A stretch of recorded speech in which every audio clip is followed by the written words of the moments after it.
This GT350 is so much fun to drive. I gotta show you guys a point of view of what it's like driving this thing. We just launched 2 times entries on 1320video.com, so every dollar you spend is 2 entries to win this car and $15,000 to spend on whatever you want.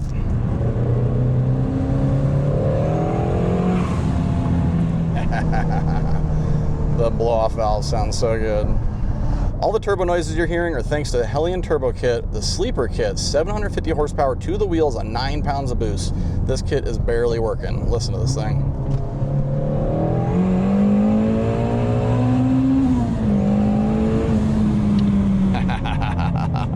This GT350 came with a 5.2 liter flat plane crank that revs out to 8,200 RPM.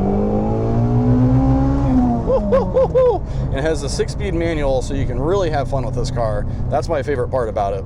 Not only that, we put a bunch of Steeda goodies on here. It's got the front tubular K-member to make room for the turbos. It has the 3/4 inch lowering kit to make this thing look really good on the Weld racing wheels with Mickey Thompson drag radials in the back.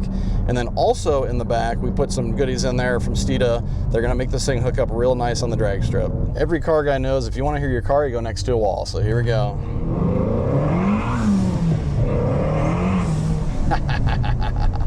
So for a chance to win this car and $15,000, all you gotta do is go to 1320video.com. You actually don't have to buy anything. You can click the banner on the top and the information on how to mail in entries is right there. Or every dollar you spend now through October 29th is 2 entries to win this car. In Canada, you are eligible this time. All right, we got a familiar face here at Lights Out. We saw you guys at UCC a few years ago. Got the beautiful pickup behind it. World's quickest and fastest? It is the diesel? world's quickest. There's a diesel dragster that's been 186 mile an hour. Wow. We went 185.1 yesterday, so we're knocking on the door. But hopefully another lap or 2, we can knock that down as well. You broke the record back when we saw you right before UCC. It was like a 420 something. Yes. And I see on your billboard back here, you've been in the 3s now. Yes, 399 was something that we've been gunning for a couple years, and exactly a year ago we got that here at this event on radials. Went 399.8, backed it up with a 4007. So we're hoping to get the truck back in the 3s here this weekend. And you guys are in radial versus world? Yeah, we're running radial versus the world, and then we're also getting in the no time truck class. Because they're letting us double class, and it gives us, since we're paper chasing, we're just trying to we get 2 qualifying runs per evening. And are you guys mainly just trying to better your ETU? Right now, that's what we're doing, is pretty much paper chasing. Like RVW, we're outclassed. Yeah, but we kind of 370s in that class. Right. I mean, they won a 357. Oh yeah, I'm sorry. Yeah, 350s, 360s. Yeah, it's gonna be wild. They're, you know, have to kind of get in where we fit in because we're fiberglass. We're dual power adders, so it kind of limits what our classes we can fit in. So that's why we're in RVW and no time truck. So tell me about the combo you run on this. Was this pretty similar setup what we saw at UCC? It's similar. There's some changes, but this is still a 6.7 liter Cummins based platform, ball billet aluminum, D&J precision machine. Did the machine work on it, and then over time we changed the valve, changed the injector setup, trying to make it all better. But it's did 3,214 horsepower on the dyno and about 3,800 foot-pounds of torque. So it's got a good power plant. It's just now we're learning how to do power management so that we can bring the power in when we need it. Because you can have all the power in the world, but if you can't control it, you can't go fast. Yeah. What's the tuning setup you run on this? How do you control this has a Bosch ECU, Extra G Performance put it together for us, and then I've been doing the tuning myself. But we have a power box that communicates with the ECU, so all of our data in the data log we can reference the ECU and make it talk to each other. So when it says it's 1,800 degrees exhaust gas temperature, we can make it defuel the engine. Or when it hits 60 pounds of boost, turn the water injection on, or we can make it talk. Nice. Yeah, it gives us a lot of versatility. For a diesel, it's been something a long time coming to get the kind of control we need to be able to make all the changes, look at that, and make it progress. I know that's real important with these race cars for sure, especially to go that quick. Right. You know, you go back to 1,500 horsepower range, you can let off the button and just let it do its thing. But once you get up around 2,000 horsepower, you really got to be able to build the curve and put power where you need it. What's the turbo you're running on here? This is a Garrett GT55, 98 millimeter. Needs to be a little bit more. we battle between having the control down low, being able to play nice in the spool up in the beams, because like we can get in the first ball and be on 2 seconds.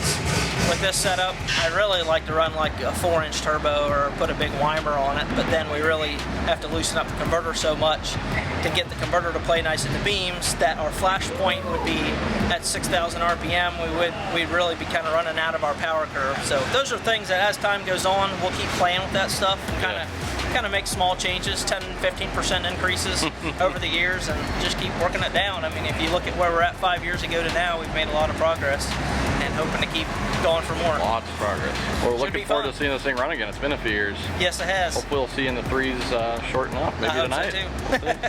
Thanks, man. Yep. Good luck. Take care.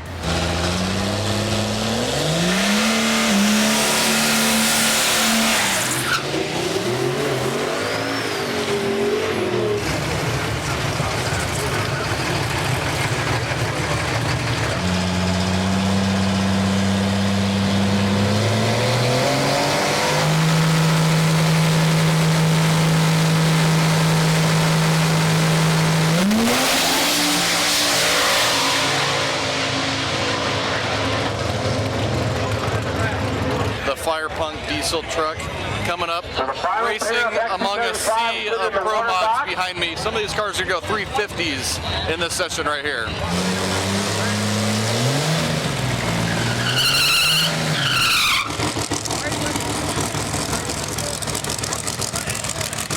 FirePunk having some issues in the burnout. They'll push it back and see if they can figure out what's going on. Hopefully they can get a run-in this qualifier. Get her all fixed up? We think so. Hopefully the battery fixed it. We'll see. Might have been a bad battery. Yeah, we got back to the pits last night, had a couple of dead cells in the battery, changed the battery and spooled it up and had no issue, so. That's a lot cheaper fix than other things. Yes, it is. And luckily we had a spare battery or two, so. Beautiful. Don't really have a spare injector right now, so battery's much easier. Yeah, if you're gonna break something, hopefully we got a backup. Yeah. All right, nice, good run. That's what we're hoping for. At least a low 4. Should be a 4.0 something if it goes. Hell yeah. That's what I like to hear. Good luck. Thank you.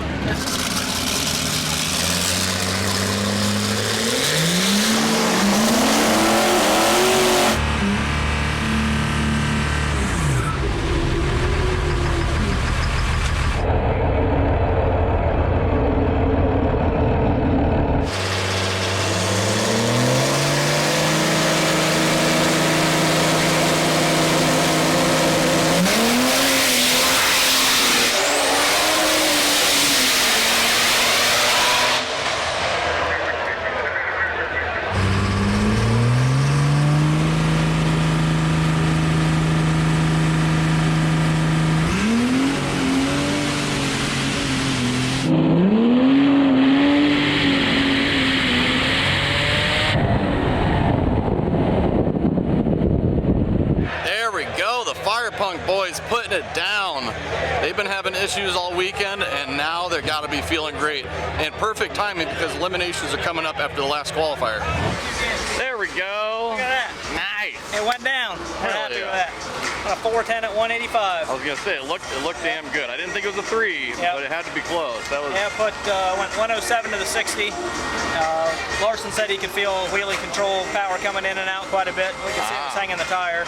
I'll pull a log and take a look at it. But we had added 15 pounds for this afternoon and it zinged the tire, and so we took 5 pounds back off of it. But looks like for RBW And the sun tonight, went down just in time for that hit. beautiful. That was the track was perfect. as good as we could get. Yep.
429, 182.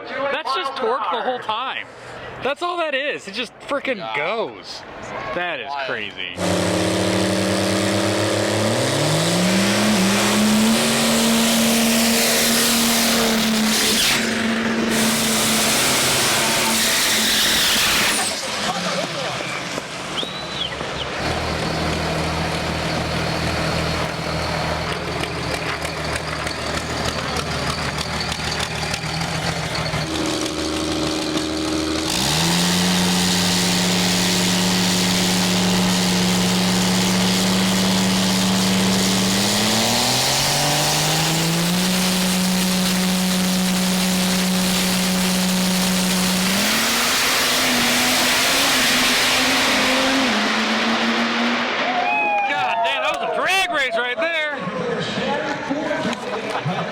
Side-by-side Pro Mod action right there. You just hear the tires ripping down the track with these things too.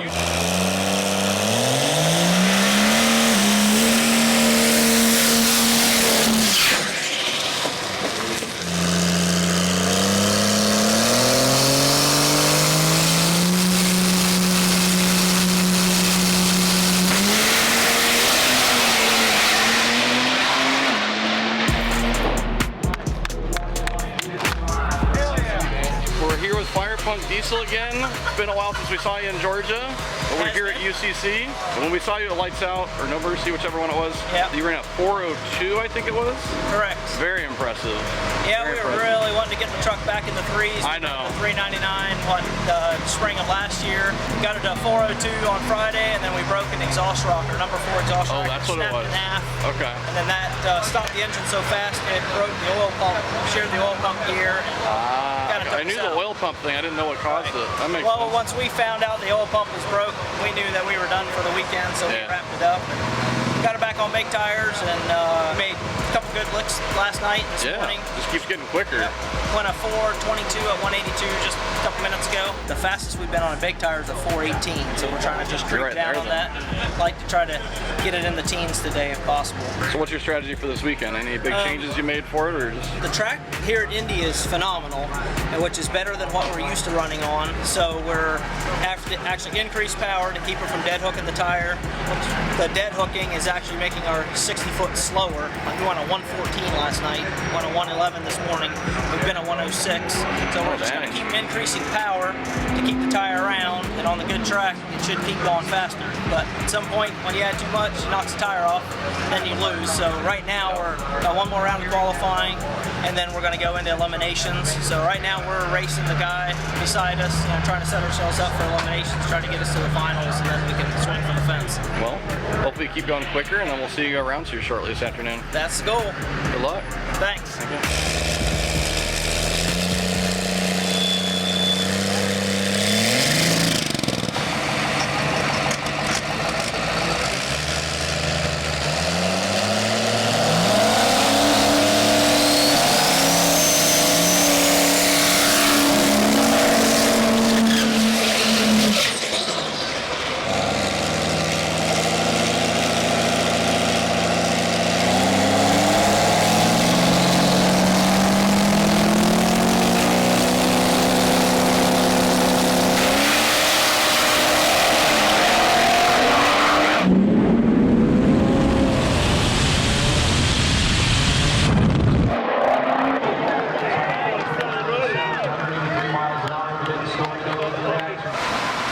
So the 420 diesel bracket truck has done it again.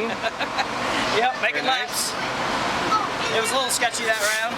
And quick side note, right after they ran, they put down 3,336 horsepower. Wow. On the four-wheel drive truck. Yep.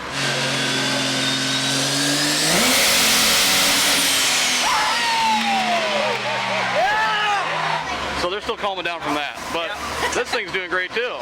We cannot complain. You know, it's going down the track, and pretty much we've got not changing the tune-ups going down the track.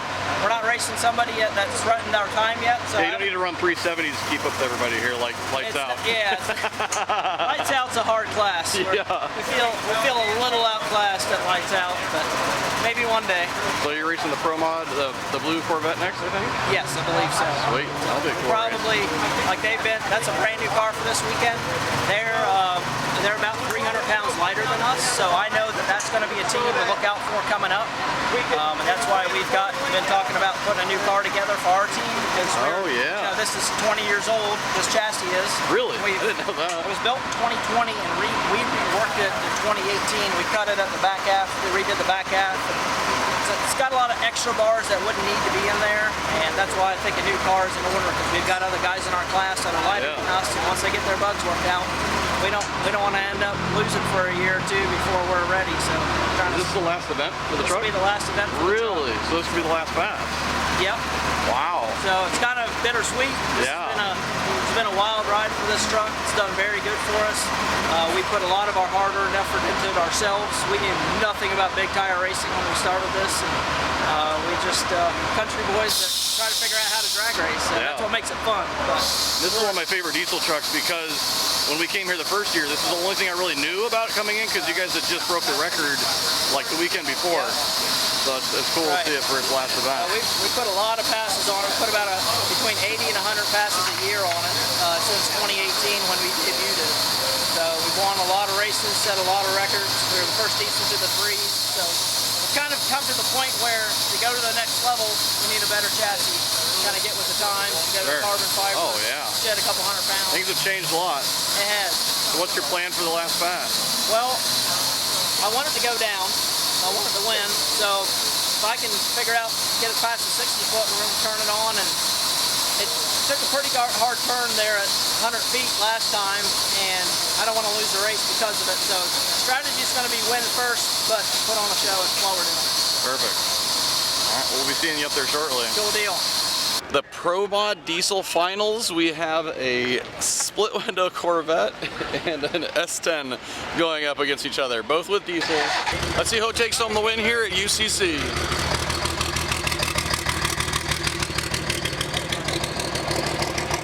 S10 and a split window Corvette in the diesel finals for Pro Mod. That's a weird combo for a diesel, Yeah, sweet.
Good? Celebrations to do at the stage at the back of the stage here.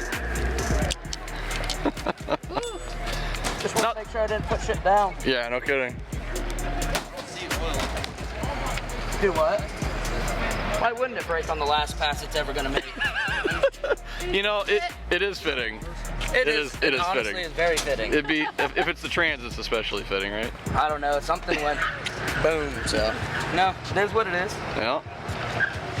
Well, not the ideal finish for the FirePunk crew, but it is pretty fitting considering how diesel racing goes. There's a lot of carnage that happens with this sport, and we were just happy that we were able to be here for the last event that they have with the vehicle. They accomplished a lot of their goals with that truck, especially the 3-second pass on radials SGMP. They will never forget that pass. That's gonna do it for this video. Thank you guys for watching. We'll catch you next time.